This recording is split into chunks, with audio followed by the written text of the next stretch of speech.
Ito na guys, nakagawa ko ng 2, 4, 6, 8, 10, 12, 15 guys. Gamit ko na yung isa. Ganyan siya. So, okay guys, gagawa tayo ng sabon ngayon na panghugas. Yan, dishwashing liquid mga lodi. Itong dishwashing liquid na to, galing to sa Wise Cleaner, yung brand Wise Cleaner. Tapos 15 liters na yung pwede natin magawa dito sa isang pouch na to. Isang pouch na to. Ito, so meron na siyang mga kasamang parang pwede mong pagsalinan. So, pwede siyang pang negosyo actually. Yung mga ganitong pouch, individual pouch.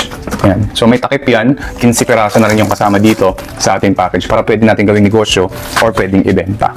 Ang isang pouch na ganito, 12 liters na tubig. So haluin lang siya ng 3 minutes, tapos ipapahinga ng isang oras. Tapos maaari nang isalin sa mga bote. Makakagawa ka ng 15 liters.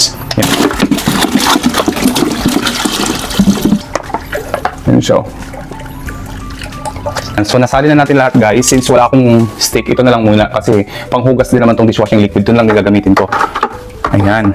So hahalo-haluin lang natin to syempre. Mga 3 minutes. Orasan natin.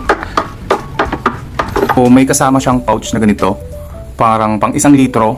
Yan, lalagyan nyo lang po ng printed label. Mag-print na lang kayo pang negosyo. Ayan. So may takip na rin yan. Yung pouch. Tapos lagyan nyo lang ng sarili nyong label. Kung anong pangalan ng negosyo nyo. Galing.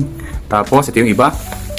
Yan. So we have 1, 2, 3, 4, 5, 6, 7, 8, 9, 10, 11, 12, 13, 14 plus yung ginamit ko na 15 andito sa lababo. Ayan. So